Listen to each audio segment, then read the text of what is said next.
Olá, tudo bom? Hoje nós vamos falar sobre movimentos sociais durante a República Velha. Vamos falar de 4 movimentos sociais. Vamos falar da Guerra de Canudos, da Guerra de Contestado, da Revolta da Vacina e da Revolta da Chibata. Eles estão agrupados em núcleos rurais e núcleos urbanos destes movimentos sociais. Vamos então começar pelo núcleo rural. Guerra de Canudos. Vamos falar sobre a Guerra de Canudos, 1896 a 1897. Então vamos primeiro contextualizar este conflito. Para isso precisamos falar de um homem, Antônio Conselheiro, como era conhecido, um pregador dos sertões. Conselheiro, ele ao longo de sua vida ele exerceu diversas funções. Foi caixeiro viajante, comerciante, banqueiro, escrivão, e abandonou tudo após problemas familiares associados à sua esposa. Foi abandonado. Isso faz com que ele decida então pregar pelos sertões. E pregar exatamente o quê? Uma espécie de cristianismo primitivo, associado a questões teológicas e misticismo, onde ele prometia a existência de uma sociedade mais equilibrada, mais equinânime e mais justa. Desde 1874, pregando pelos sertões, ele passa os 10 anos seguintes indo de localidade em localidade pelo Nordeste brasileiro, reformando igrejas, reformando cemitérios, e atrai uma grande quantidade de seguidores com isso. Ele e seus seguidores, no ano de 1893, sobre os escombros de uma fazenda abandonada em Belo Monte, na Bahia, numa região conhecida como Canudos, ele vai fundar o seu arraial, que ficará conhecido como o Arraial de Canudos. O Arraial de Canudos funcionava de maneira comunitária. Não havia polícia, não havia tributos, as residências eram construídas no regime de mutirão. A terra era produzida de forma coletiva e seus frutos distribuídos de igual maneira. Então, a cada família de acordo com suas necessidades. Então, uma família de 3 pessoas recebia de acordo com as suas necessidades, uma família de 10 pessoas recebia de acordo com as suas necessidades. Em Canudos havia uma igreja, um templo, havia 2 escolas, lojas, muitas residências. Pois bem, no seu auge, Canudos chegou a ter cerca de 30 mil pessoas. Era um arraial bastante significativo em termos demográficos, populacionais. Pois bem, a autoridade local era exercida pelo próprio Antônio Conselheiro, auxiliado por 12 chefes escolhidos entre a comunidade. E a autoridade espiritual estava concentrada nas mãos de Antônio Conselheiro. Na igreja local, havia até intervenções de membros do clero católico que celebravam sazonalmente algumas cerimônias de batismo, de casamento, mas, repito, a autoridade espiritual estava nas mãos de Antônio Conselheiro. Portanto, Canudos era uma espécie de comunidade alternativa encravado naquela área rural aristocrática, oligárquica, na realidade, de tradição aristocrática, com características oligárquicas, durante esse período da história republicana que vai eclodir a chamada Guerra de Canudos. Pois bem, Canudos acaba provocando os ânimos de alguns grupos e instituições do Estado brasileiro. Vai provocar o próprio governo, insatisfeitos com a autonomia de Canudos, que não devia nenhum tipo de obediência ao governo central, não era nem pagador dos tributos. A legislação era uma legislação local exercida pelos membros da comunidade, provocou a insatisfação dos grandes proprietários de terra, porque Canudos era um mau exemplo na ótica dessa elite agrária brasileira.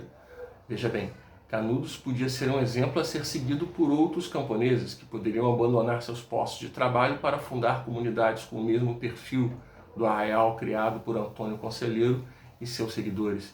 Isso podia inclusive ameaçar a própria propriedade privada desses indivíduos. Afinal de contas, esses camponeses poderiam deliberar por estabelecer uma nova comunidade em terras que fossem de posse desses grandes latifundiários.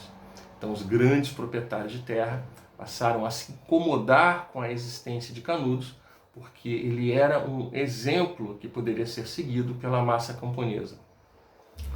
Canudos começou a incomodar a própria Igreja Católica por conta da autonomia espiritual que Antônio Conselheiro exercia sobre a comunidade. Apesar de ter um templo católico, uma igreja católica construída no Arraial, apesar de alguns padres irem ali sazonalmente celebrar algumas cerimônias, repito e sublinho, a autoridade espiritual da comunidade estava nas mãos de Antônio Conselheiro. O próprio Estado brasileiro começa a olhar com maus olhos a existência de Canudos. Vou repetir, por conta da autonomia, o fato do Canudos não dever nenhum tipo de obediência ao Estado brasileiro, nem em termos legais, nem em termos tributários. Isto faz com que também algumas fake news do século XIX comecem a ser alimentadas, justamente para justificar a opressão que vai recair sobre o Arraial. Antônio Conselheiro passa a ser acusado de ser um monarquista ferrenho que defendia o retorno ao regime imperial, contrariando assim os desígnios da nova república. Conselheiro ocasionalmente tecia críticas ao governo, mas que foram infladas por conta desses ódios institucionais e sociais gerados por conta das características de autonomia do Arraial de Canudos em relação a todo o resto do Brasil oligárquico. Pois bem, isso acabou gerando intervenções do governo do Estado para destruir Canudos. Foram 4 expedições organizadas para destruir Canudos. As 3 primeiras não lograram sucesso, fracassaram. Os sertanistas de Canudos resistiram bravamente a essas interferências militares, principalmente por conta do fato deles serem grandes conhecedores do terreno e da flora do sertão, promovendo assim contra o exército brasileiro a famosa guerra de guerrilha, onde pequenos núcleos se mobilizavam rapidamente pelo sertão nordestino e atacavam rapidamente pequenos núcleos das tropas do exército brasileiro e escapavam da mesma forma rapidamente, sem serem capturados, ou quando às vezes eram capturados, eram pequenos núcleos que não afetavam o todo da resistência. Isso fez com que 3 expedições militares do exército brasileiro fossem derrotadas. Na última, o Estado brasileiro mobilizou 7.000 homens e 28 canhões, muitos de construção alemã, e o Arraial, já enfraquecido pelas 3 expedições anteriores, acabou sendo destruído. Seus sobreviventes fugiram e os demais foram capturados. O Euclides da Cunha narra esse desfecho de forma bastante dolorida no seu livro Os Sertões. Ele descreve mais ou menos assim: os poucos homens, velhos, crianças e mulheres que haviam resistido até o final sucumbiram ante 7.000 homens e canhões que rugiam de forma enfurecida na sua frente. Assim, Canudos foi destruído. Durou muito pouco essa experiência comunitária brasileira. Um outro evento que ocorre no campo é a chamada Guerra de Contestado. A Guerra de Contestado acontece numa região entre os estados de Santa Catarina e Paraná. A expressão contestado é porque essa região de fronteira era uma região em disputa judicial por esses 2 estados. Era uma região ocupada por pequenos sitiantes, produtores de erva mate e exploradores de madeira. Essa região começa a sofrer a intervenção de grandes madeireiras que começam a devastar esta região. Essas madeireiras também começam a grilar a terra desses sitiantes e poceiros. Grilar é o ato de criar documentos falsos que certificam a propriedade de um pedaço de terra, retirando daí esses poceiros e sitiantes, expulsando-os de suas terras, graças à presença de jagunços contratados para tal. Associado a isso também, o governo brasileiro autoriza a construção de uma ferrovia que corta esta região por uma multinacional que exige do governo a desapropriação de terras para a construção da linha férrea. O governo prontamente, atendendo aos interesses do capital internacional, vai desapropriar essas terras, expulsando delas muitos desses sitiantes e muitos desses poceiros que já estavam em processo de expulsão por conta da presença de madeireiras. Pois bem, nós geramos então no campo uma situação de falta de trabalho, de desemprego por conta desses indivíduos que foram expropriados de sua terra. Nesse contexto, surge um ex-militar, Lucena, que se torna beato e curandeiro nessa região e adota o nome de Monge João Maria, que auxiliava os caboclos, cuidando da saúde dos mesmos e os organizando. A partir dessa liderança, surge uma irmandade de trabalhadores sem terra, como eu disse, que foram expropriados pelas madeireiras e pelo Estado brasileiro em benefício dessa multinacional ferroviária, e se organizam para resistir. Os primeiros combates se deram contra os jagunços, que eram contratados das madeireiras e da ferrovia. E posteriormente se organiza a resistência mesmo contra forças policiais e do Exército Brasileiro. Essa resistência foi uma resistência em célula, em focos, portanto era muito difícil combatê-la. Como assim uma resistência em célula, por foco? Não havia um exército único dos camponeses, dos caboclos sem terra, que haviam sido expropriados. Eles lutavam em núcleos ao longo daquela região. Células quase que independentes, que quando eram destruídas, os seus sobreviventes se agrupavam com outras células e às vezes dividiam e formavam outras duas. Então, por isso o combate do governo contra essa resistência, ela demorou tanto tempo, de 1912 a 1916, e o desfecho foi uma das primeiras ações, se não me engano, a primeira ação da aeronáutica recém-criada brasileira, bombardeando estes indivíduos que ainda teimavam em resistir contra a expulsão de suas terras. A Guerra de Contestado se encerra desta forma, com um bombardeio aéreo e a utilização da artilharia das Forças Armadas brasileiras.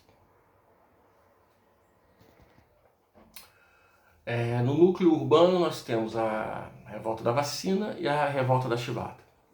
A revolta da vacina acontece no Rio de Janeiro no ano de 1904. O contexto desse conflito é o seguinte: o presidente da República à época, Rodrigues Alves, e o prefeito do Distrito Federal, que era o Rio de Janeiro, Pereira Passos, organizaram uma grande reforma urbana da capital do Brasil, o Rio de Janeiro. E por quê? O Rio de Janeiro, sendo capital da República, ainda preservava áreas de uma cidade colonial, imperial, ou seja, vielas escuras, ruas encurtadas, falta de organização sanitária do espaço urbano, o que levava à proliferação de muitas doenças e epidemias, como varíola, febre amarela, peste negra. Lembra a peste negra da Idade Média? Sim, nós tínhamos peste negra aqui na cidade do Rio de Janeiro no início do século XX. Então foi organizada uma grande reforma urbana para contornar esses problemas. Associado a isso, uma grande campanha sanitária organizada pelo maior médico sanitarista brasileiro, Oswaldo Cruz, que vai impor, que vai criar a obrigatoriedade da vacinação contra a varíola, além de combater também os vetores da febre amarela e da peste negra.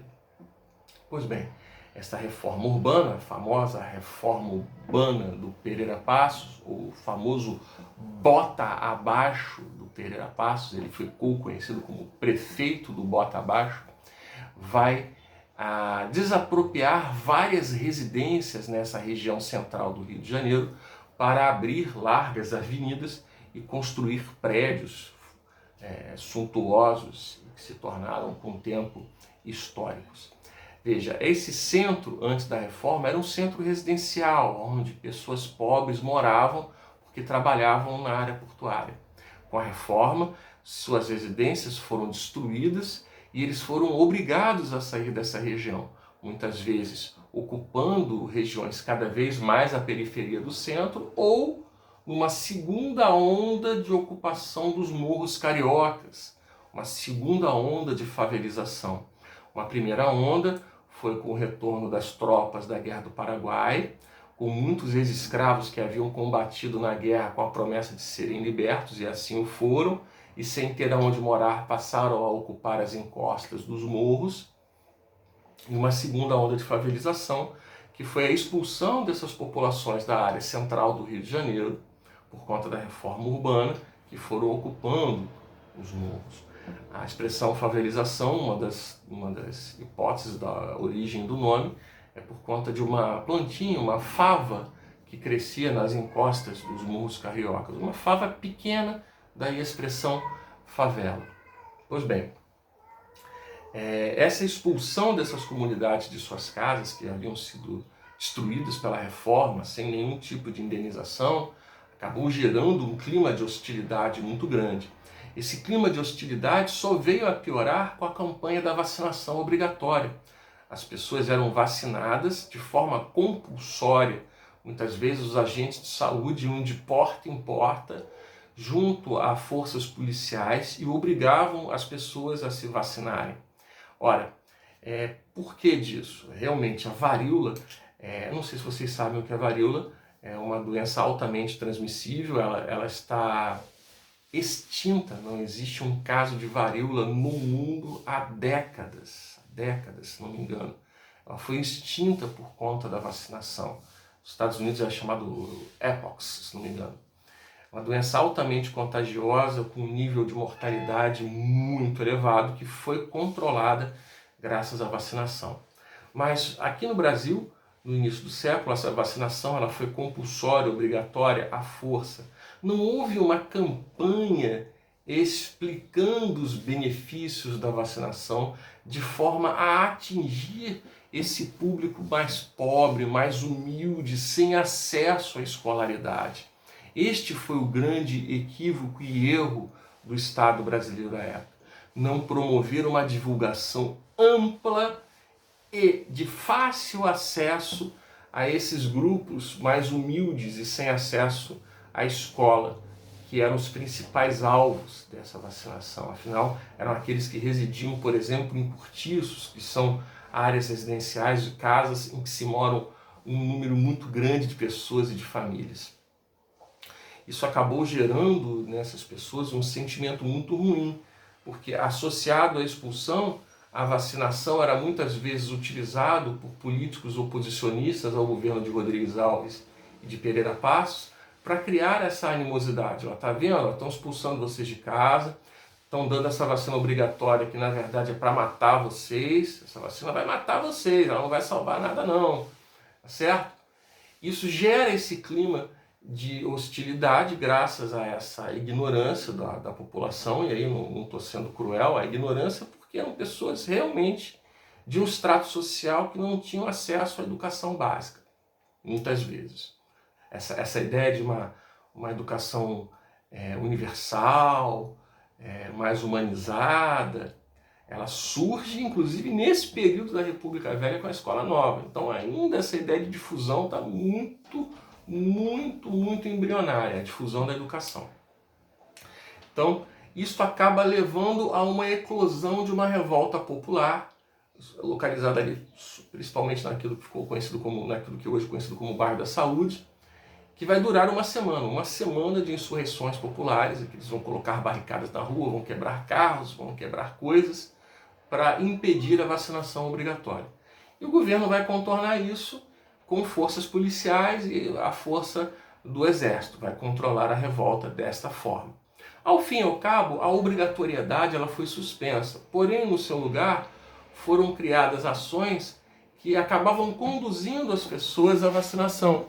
por exemplo, interdições às pessoas a matricularem seus filhos em escola caso não tivessem a caderneta de vacinação preenchida, de viajarem inclusive pelo interior do próprio país caso não tivesse a caderneta de vacinação preenchida, de conseguir obter emprego caso não tivessem a caderneta de vacinação preenchida. Então, ao invés da vacinação compulsória, criou-se estratégias que acabavam levando as pessoas a se vacinarem, porque elas precisavam viajar, elas precisavam frequentar escola, elas precisavam ir a determinados lugares e somente com a caderneta de vacinação preenchida que isso seria possível.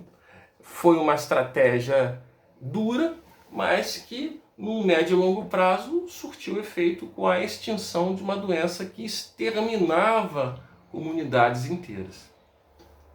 Outras medidas sanitárias, como criação de rede de água e de esgotos, foram adotadas, por exemplo, para controlar a epidemia de febre amarela. O vetor é um mosquito. Então a água parada, principalmente em regiões onde não existe esgotamento, não existe água encanada, é muito comum. Então esse tipo de prática de controle do vetor foi adotado também à época da reforma urbana do Pereira Passos. O controle da peste negra se deu pelo controle do hospedeiro do vetor, que é a pulga do rato. Então, o controle do hospedeiro do rato foi um mecanismo, juntamente com a sanitarização dos ambientes urbanos, para controle da peste negra. Foi adotada uma estratégia muito curiosa, O Oswaldo Cruz autorizou a compra de ratos da população. Então, a população chegava com um ratinho, em determinados postos, pesava-se os ratinhos e trocava-se por dinheiro. É uma forma de colocar a comunidade carioca para auxiliar nessa missão de controle da peste negra. É claro que a gente está falando do Rio de Janeiro, irmão? Então aqui tem sempre um aproveitadorzinho, aí, um malandrinho que acaba tirando proveito da situação. Então tinha gente aqui que acabou construindo criadores de rato, engordava os bichinhos para depois vendê-lo nesses postos e ganhar dinheiro com isso, uma espécie de pecuária de rato. Claro que quando eles eram descobertos, muitos eram, isso era denunciado, esse tipo de prática, eles incorriam em crime contra a vigilância sanitária e acabavam sofrendo as punições, os rigores da lei. Ok? Então esta foi a revolta da vacina. E por fim nós temos a revolta da Chibata, também no Rio de Janeiro, em 1910, que foi um motim dos marinheiros da Marinha de Guerra Brasileira. E por que desse motim? Porque por conta do que nós tivemos esse amotinamento, Motim é o nome que nós damos à revolta de membros das Forças Armadas, sobretudo da Marinha. Quais foram as razões desse motim? Veja bem, ainda no ano de 1910, os marinheiros, quando cometiam algum erro, poderiam ser submetidos a castigos físicos, ao açoite, que é chicotada nas costas. 1910, veja, a escravidão havia acabado em 1888, ou seja, 20 e poucos anos depois ainda, haviam pessoas sendo submetidas a castigos físicos. E muitos desses marinheiros eram negros e mulatos, que integravam as Forças Armadas como uma forma de sobrevivência e mesmo de ascensão social. Então, o açoite a esses indivíduos, que muitas vezes eram ex-escravos, ou a primeira geração de negros e mulatos nascidos no regime de liberdade, eles ainda eram açoitados. Então imagina como é que isso ficava na cabeça dessas pessoas, que há pouco tempo haviam saído de um regime onde maltratá-los, chicoteá-los era comum, e ainda permanecerem fora desse regime recebendo açoites quando cometiam algum tipo de erro ou simplesmente por conta da vontade de algum oficial. Isso era muito complicado. Aliado aos castigos físicos, os soldos desses indivíduos eram muito baixos. O que é soldo? É o nome de salário de militar. Os soldos eram muito baixos e a alimentação era muito pobre. Então, a questão dos açoites associados aos soldos baixos, a alimentação ruim, isto promove esse amotinamento. Os marujos, eles vão destituir os oficiais do comando das embarcações, vão assumir o controle dos navios, e eles eram preparados para isso, E sobre a liderança de um marujo chamado João Cândido, que a imprensa depois vai chamar de o Almirante Negro, eles viram a esquadra naval para o Rio de Janeiro, apontam os seus canhões e passam a exigir o fim dos castigos físicos, a melhoria dos soldos, não é? A melhoria da alimentação. Este grupo vai contar com o apoio, inclusive, de vários parlamentares, vários congressistas brasileiros que pressionam o executivo, a presidência da República, que acaba acatando o fim dos castigos físicos, né? E concorda em perdoar os amotinados. Então a rebelião se encerra dessa forma, porém o governo brasileiro, desrespeitando o acordo inicial, vai mandar prender muitos dos amotinados, vai mandar prender muitas das lideranças dos marujos, inclusive o próprio João Cândido. Muitos vão ser julgados, vários serão inocentados nos tribunais. O João Cândido acaba sendo expulso da Marinha, ele chega a ser internado num hospício, né, para ser taxado de louco, uma espécie de exemplo para que aquilo nunca mais acontecesse, e acaba a sua vida como estivador e vendendo peixe na área portuária do Rio de Janeiro. João Cândido ele não se torna liderança do movimento à toa, quando a gente pesquisa um pouco mais a fundo a história dele, uma história muito interessante. Ele foi enviado para a Inglaterra na condição de um dos representantes de baixa patente da Marinha Brasileira para supervisionar a construção de embarcações de guerra para o Brasil. Então ele acaba aprendendo inglês, ele acaba dominando um pouco algumas das técnicas de construção naval, de engenharia naval. Enfim, ele era uma pessoa que, apesar de ter uma origem humilde, não ter um estudo formal, ele é uma pessoa que agrega ao longo da sua existência uma quantidade grande de conhecimento. Não à toa ele se torna uma liderança da chamada Revolta da Chibata. Ok? Então nós temos aí esses 4 movimentos sociais da República Velha. Beleza, galerinha? Um grande abraço para vocês, boa semana, fiquem com Deus.